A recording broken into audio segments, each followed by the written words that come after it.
Yeah. Wonderful. Thank you. Thank you. And how are you, Abhinav? How's your life? How are things? Yeah, it's going great. It's just I have recently got a stomach infection actually. Oh, oh, Uh, yeah. So going through that, rather than things are great. and hope you're taking medicine and hope you're relaxing and Yeah, recovering. yeah, Great. yeah, yeah.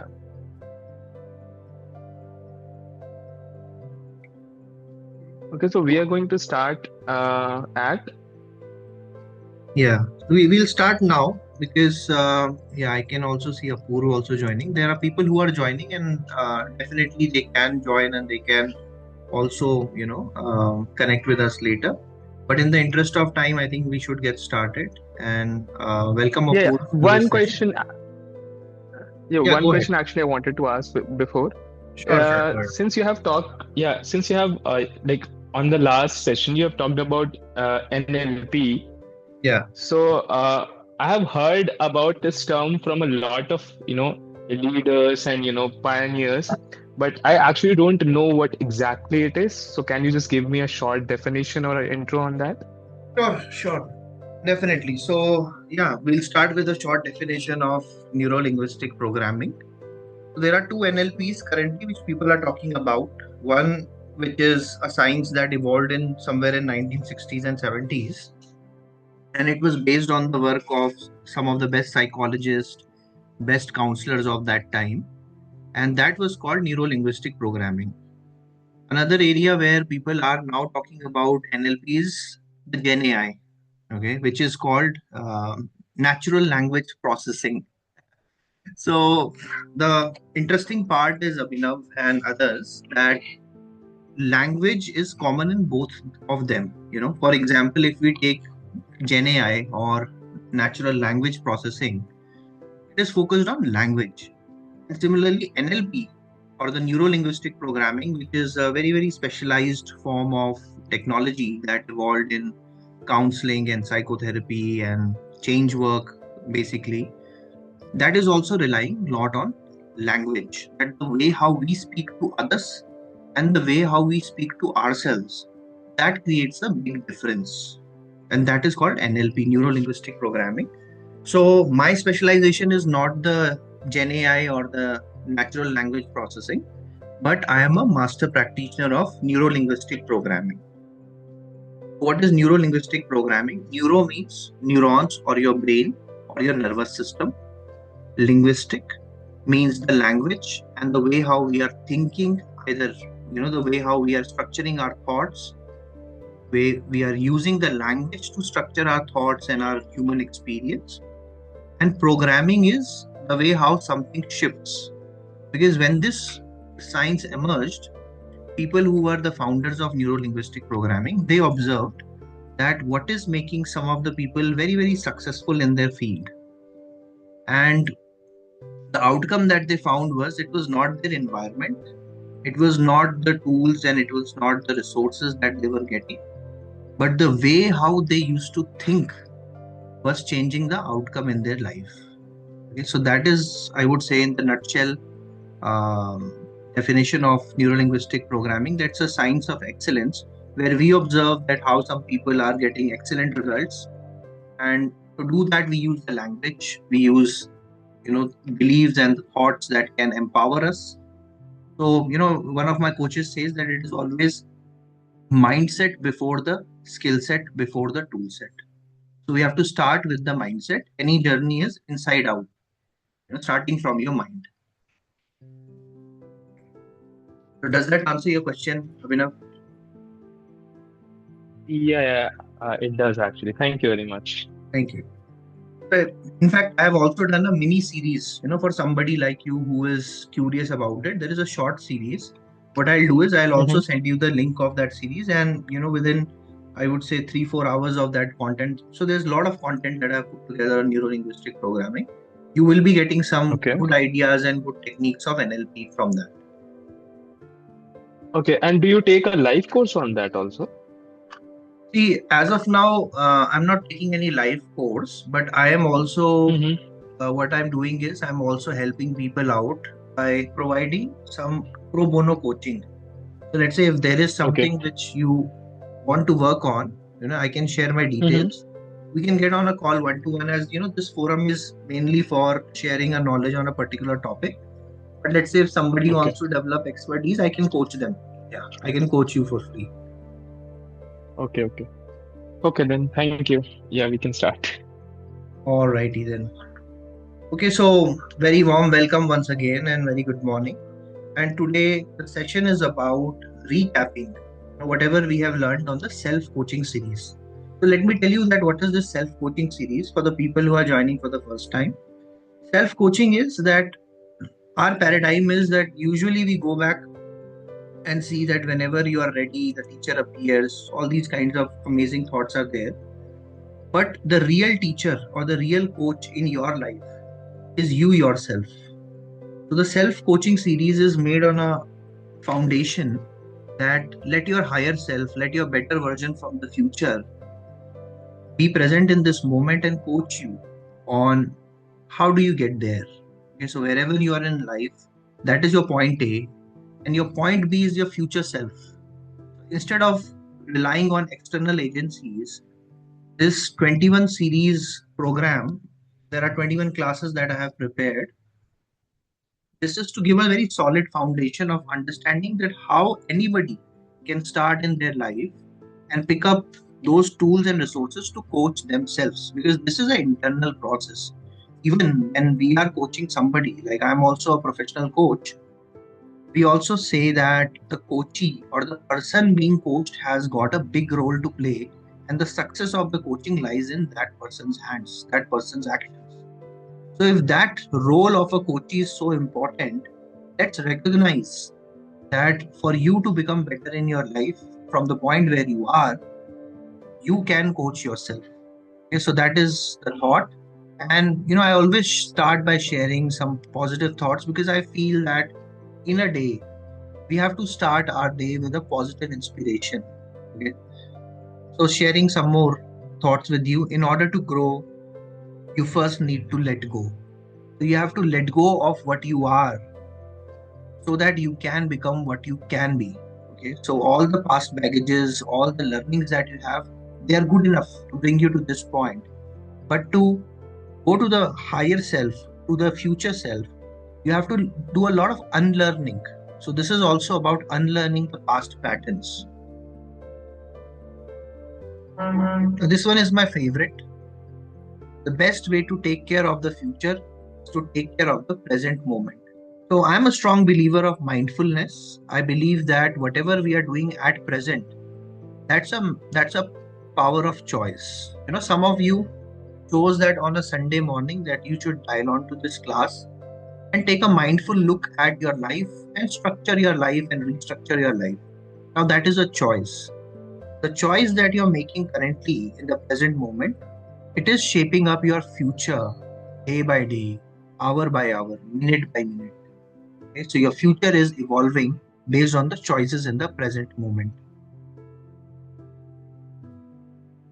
Until you make unconscious conscious, it will direct your life and will take care. We'll call it fate. So it is all about increasing your awareness. Shift your life, you have to shift your question. So a key technique that I have shared in this self-coaching series, it is questioning. How can we ask powerful questions? And there is a structure that I have already shared.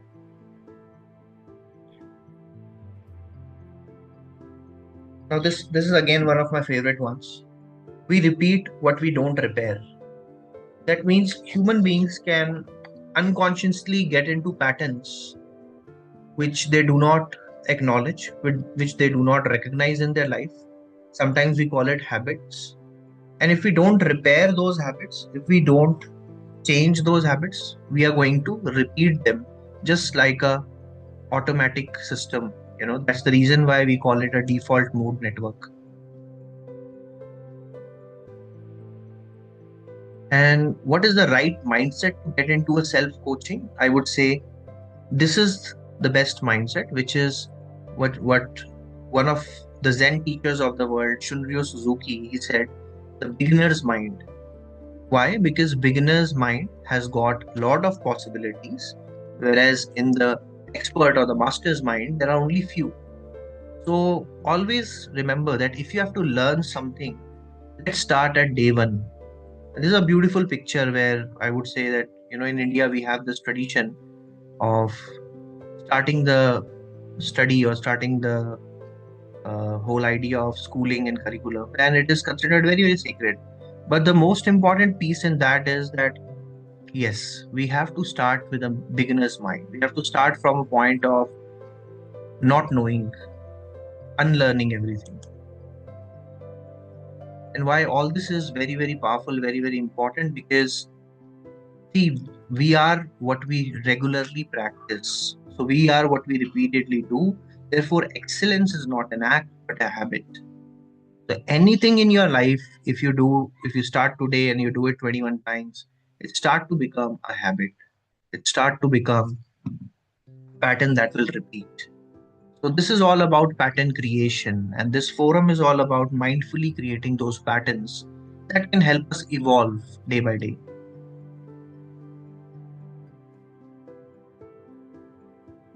And as I said, the best accountability partner is your future self. You don't need anybody else. Let's say if you are in your life where you want to get better, become a better version of yourself. So let that version 2.0 of Apurv, of Abhinav, of Vijay, that come from future and coach you today. That is what is this whole idea all about. And when you lift the limits of your thinking, you expand the limits of your life. So all these beautiful thoughts I've already compiled, and the pure reason of putting this platform together is so that you can grow, so that you can get access to all these resources. I'm not saying that I have the intellectual property of all these ideas. Just like you, I have started on my journey long time back. I just happened to be really, really privileged and fortunate to connect with some of the great coaches and mentors. And this is where I have compiled all these nuggets of information, nuggets of wisdom, insights, and I've put it together. I've packaged it together. Wherever you feel you like something, feel free to take a screenshot. If you want some more material, feel free to, get in touch. The whole idea is that I firmly believe that everybody, every human being is born not just to fit in. Okay. You are here to ignite a change. I see all of you guys who are joining, or maybe later on who will be listening to this, as leaders, as change makers. And this is a forum which I call the Science of Mind Club, where we are bringing in all these different modalities together. I was fortunate to learn from the work of some of the great mentors like thichnhathanh, who was a Zen monk, wrote almost 70 plus books on the topic, one of the leading experts in mindfulness, and Marshall Goldsmith, who is my mentor in this journey. So, for the last few years, I was fortunate to get mentored by Marshall Goldsmith. He's giving his life work on coaching for free. So, there are a lot of these wonderful ideas that you get. And as we were talking about generational AI, so he has also come up with a Marshall bot where you can ask a question and get a 101 access to Marshall's lifetime work for free. So this is a community where I see that we are coming together as leaders, as coaches. When we develop, the world around us becomes better. It doesn't take a lot of effort. It just takes 30 to 40 minutes of mindfully sitting at peace with yourself on a Sunday to learn with some like-minded friends. The topics that we will focus on, we will not discuss religion, politics, or controversial topics. We'll only focus on psychology, neuro-linguistic programming, and mindfulness. This is the area where I have, kind of defined the boundaries for this club. And it's a free initiative which is born out of my own exploration. These are the views that I have learned on my own. And yeah, you can just be a part of this community. And if you're still curious, it is, as we say, that the proof of the pudding lies in its eating. So you can feel free to test and try any of these ideas. If when you apply them, they work for you, definitely you learn and you share, so that you can transform your life and others' life. So that is the whole idea. And this series is all about coaching. Now, today, what we are doing is that it's a kind of a recap of what I have covered till now. Okay, so this is a 21 part series. 8 parts have already been covered. I'll just give you a glimpse of what are these 8 sessions and how this is building brick by brick, so that you can know that how powerfully we are bringing these pieces together. So this is the first phase where we are taking the first pit stop. The second phase, we will share a little bit advanced level techniques. And finally, the third pit stop, which is around session, I would say the last 7 or 8 sessions, we will be talking about how neuro-linguistic programming plays a big role in coaching. Okay, so that will also be shared. Now, all these things, either you can work with yourself, or you can also, if let's say you have somebody to look up to in your life as a coach, as a mentor, you can work with that person as well. So they are absolutely fine. And if you are like an individual learner, absolutely fine. You can just sit with yourself and let your higher self coach you. So, what are these 8 ideas that I have already shared, or the 8 foundational skills which are important for beginning this self coaching journey? Let me just dive into this straight away. The first and the most powerful thing on self coaching journey will be the intention. So, what we say in neuro linguistic programming is, wherever energy goes, attention flows. Wherever attention goes, energy flows. So, attention and intention, they are two very, very important aspects in your life. Let us recognize that you are on this journey because what got you here won't get you there. So, to lead with clarity, focus, integrity, to have a life of purpose, you have to understand that wherever you feel that you are stuck in life, that end is a new beginning. Whenever you feel challenged in your life, understand that life is helping you evolve to a better person, better human being. Just like on this beautiful picture, we see that a caterpillar is becoming a butterfly. Something that I've shared on this lesson one is that very few people know that right when the caterpillar is about to become a better butterfly, it becomes a pupa.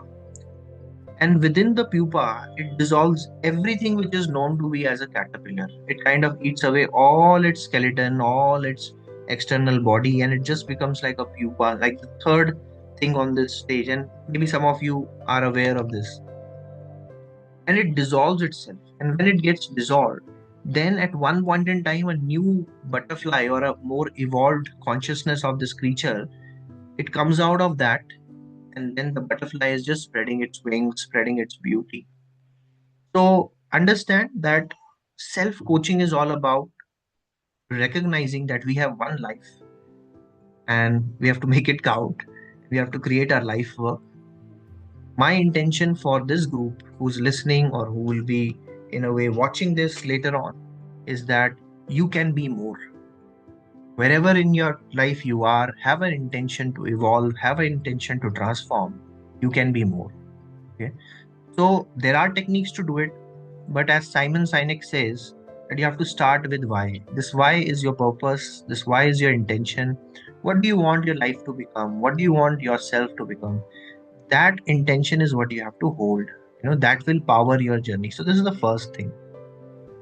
The second thing is, this is where I would say my reflection is very different from others.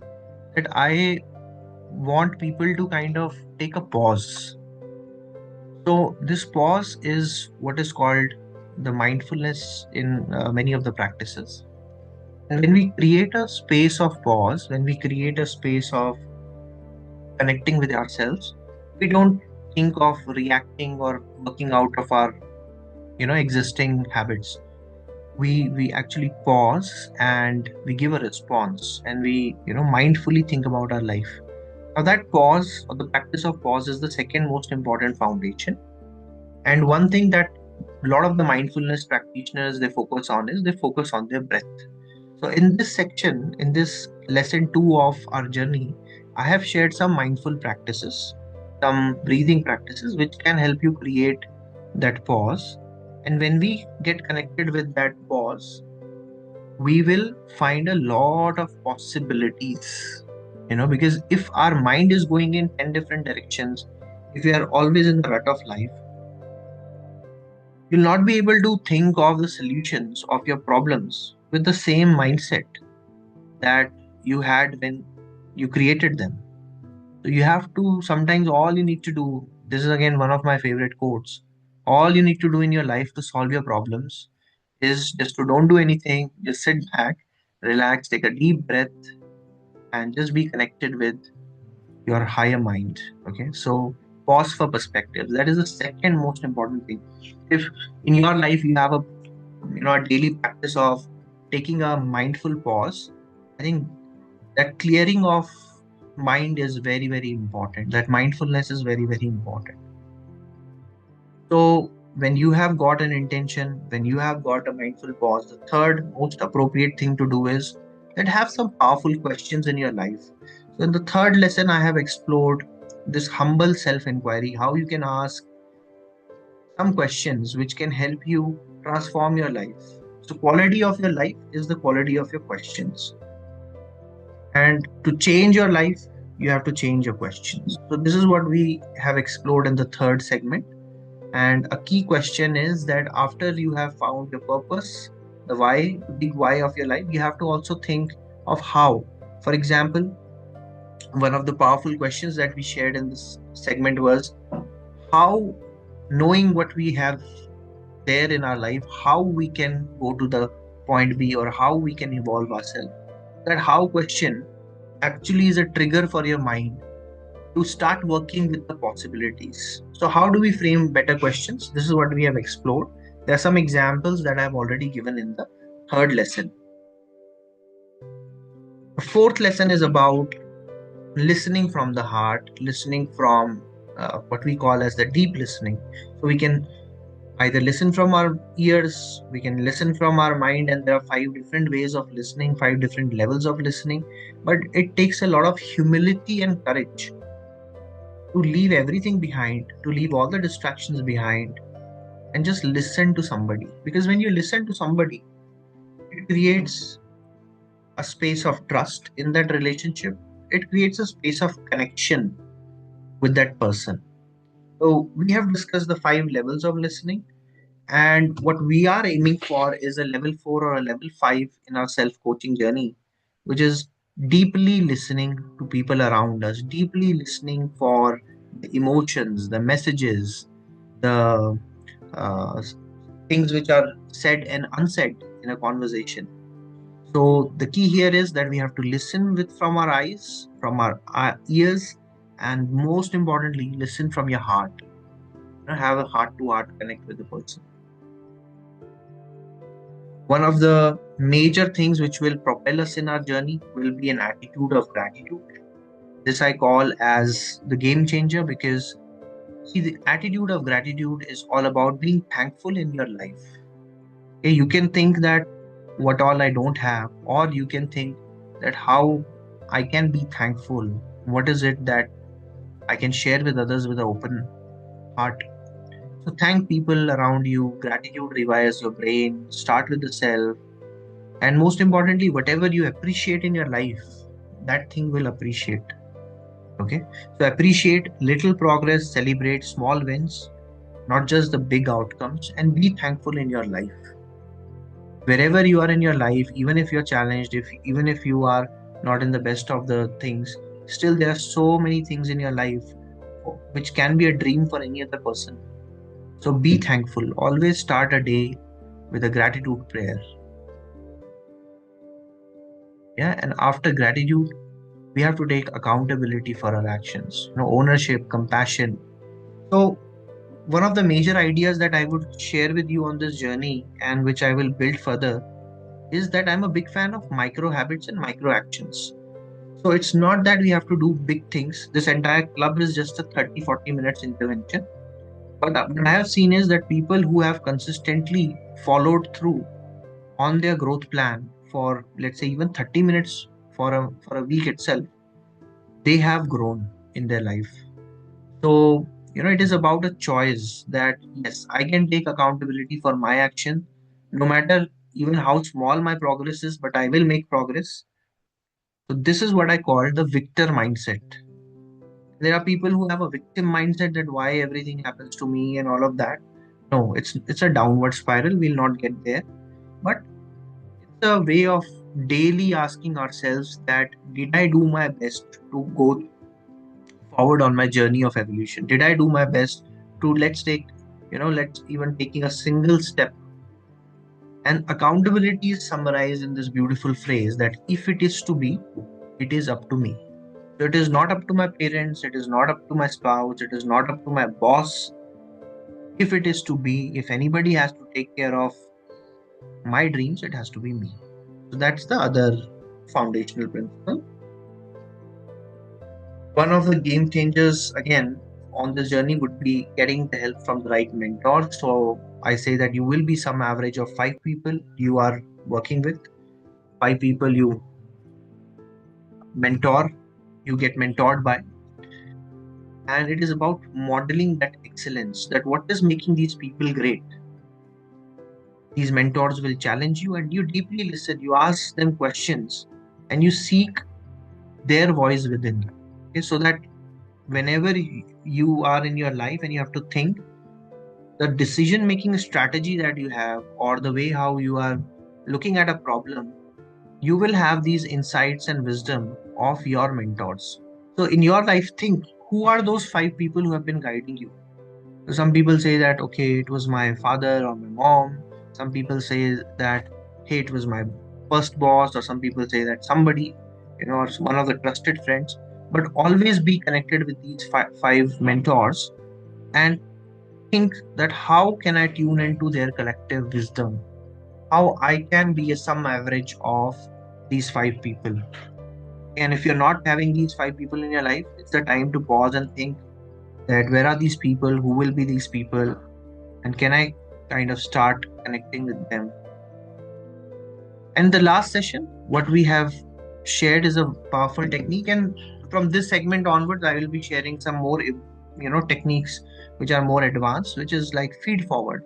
Now feed forward is a concept which was given by Marshall Goldsmith, and the key here is that asking it how I can be better, getting in touch with people, getting in touch with those trusted advisor, and getting some constructive feedback. It's not that what I have not done in the past, but how I can be better in the future. What are the ideas? And let's say if you connect with 5 or 7 people, each of them gives you 2 ideas, you will have almost a repository of 14 ideas. Okay. So that is about connecting with people around you.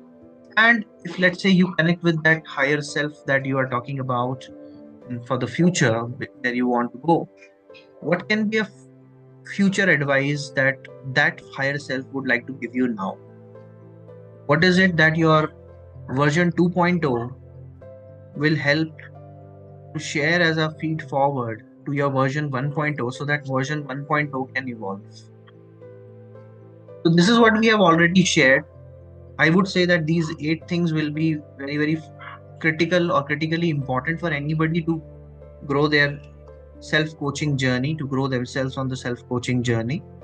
And it is going to be all the more interesting, all the more powerful, because we'll be sharing a lot of these ideas. And when you apply something, that is where you will be learning a lot of things. It's a fun process, and getting feed forward is fun, listening to others and connecting with others is fun, and working on something that can transform you is absolutely fun and an adventure. We are on this adventure together, and I'll just take a pause. Would like to invite few questions if anybody has, because from the next class onwards, I'll be sharing some advanced level coaching techniques. Yeah. Yeah, I have one small question. So you were referring to all these details. So where is it available? Is it on your website or YouTube? Yeah. So I have put together a YouTube channel. I'll just put Uh-huh. the link on the chat. Yeah, and you Sure, sure. can, Please. yeah, you I will can. go through all the series before. So I'm joining for the first time. So I'll go through Sure, all the videos which you are referring to before. sure, Yeah. Vapur. Thank Sure, we'll do that. Thank you. Yeah. Any other question, Abhinav, Vijay?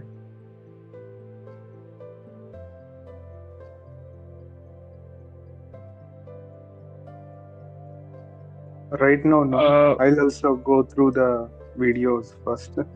Yeah, but whatever you shared, I think so. Yeah, that makes sense, and definitely, I think it will be helpful.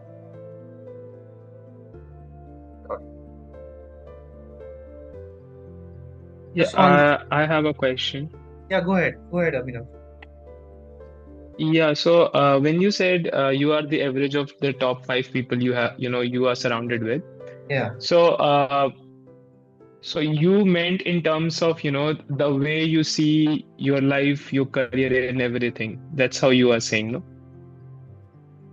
Yeah. So let's say, let's take a sphere in your life. Let's say, you are a person who is working somewhere, and in your office, you are Hmm. hanging out with these five people. Hmm. Okay. So consciously, subconsciously, we tend to kind of, take each other's beliefs, the way of looking at things. If one of your friend always says that, hey, why don't we, go for why we always go for this training, or why do we always, and is always in that negative zone. So that in a way also somewhere affects you. But let's say if you are in your workspace, you are connecting with people who are positive, motivated, you also tend to feel motivated. Okay, so as human beings, our behavior sometimes percolate to each other. That's what we are saying. So it is very important. Earlier times they used to say a very simple phrase like avoid bad company. Why do they say that, avoid bad company or avoid hanging out with people? And because the kind of people you hang out with. So right now, let's say if you are hanging out or if you are connected with people who are very very positive about things, who are motivated, who are go-getters in their life, or who are not judging each other but thinking that how they can become better, I think somewhere that also affects your mindset. Okay, so that is one aspect where this is useful. The other thing where particularly I'm focusing on is coaching and mentoring. Let's say if in your life there are people who are great coaches or experts in their field and you're hanging out with them constantly, they will be sharing few ideas that will influence you. So whether you like it or you don't like it, but the world around you is influencing you. But here we are saying is that choose those five people or choose those five influencers who can influence you in the right way. I got connected, so I joined the training field like almost 2 decades back. I got connected with one person, he was interested into psychology, and another person was interested into mindfulness. So this is not like one course that I just came up with in one day. These are five people from whom I have learned something or the other, and then I have put it together. So in your life, you will be definitely learning from different people. Mindfully choose those 4 or 5 people who you look up to and from whom you can get a lot of good ideas and good coaching. Does that answer your question? Yeah, okay. It does. Great. Yeah, one addition to is like a same question. Okay, Yeah. so basically, what usually I observe. Okay, Hmm. very few people are there who actually wants to help others. Yeah. Even though as like doing for the mentor, that is also one thing. Hmm. Means like that is means like finding those people is again the challenge. Okay, parents and like closest friends, Yeah. that may be good for the life one, but Yeah. for career perspective, if you say everyone is tries Hmm. to means like avoid giving a mentoring to each other. Few Correct. here and there managers are also will be there, but Yeah. finding those guys are little bit challenging. So what you suggest, like what criteria we should be doing with? Because mostly even though we ask, they will just give some diplomatic answer, and we can't be proceed with that one. Yeah. So Yeah. so True. so how to break down this one and how to find the correct mentors? Can you please help us on that one? Yeah. A great question. Great question. See, this is definitely a sweet spot because sometimes you are desperately looking for a good mentor, and maybe you don't find the person, or if even if you find the person says that I'm busy right now. And sometimes it is pure luck that the company that you work for, people say that you cannot choose your parents and you cannot choose your bosses. Sometimes you get a great person who can be a great mentor as well. So the thing is not that we should always think it is a game of chance, But if you look at your life, maybe you have met thousands of people. See, the problem is when we let a great person or a great coach, in our life, and we just let them go. A lot of times we don't, build that relationship with those people. Sometimes anybody can have a potential of becoming a better coach, but how can we coach them? Or how can we ask them to be our coach and be our mentor? So it is a very, very, I would say a difficult thing. My only advice is that if you sit down and you think that, Acha, who was my great mentor or a coach, think of those person and you connect with them. Sometimes they'll not be ready to coach you, but sooner or later, if that relationship is strong, they may turn out to be a good coach, a good mentor. And I hear you, definitely it becomes very difficult to find the right mentor, especially in the professional setting. See, but nowadays the ideas are everywhere, the wisdom is everywhere. See, my mentor, Marshall Goldsmith, he just sends me one email in a month. And then maybe in 2 to 3 months, we connect over a one short call because he's the most, sought after coach in the world. But how can I get coaching from him day to day? I read his books, I follow his work. So that is another way in which we can model excellent coaches and mentors. Read their work and get inspired by that. Yeah,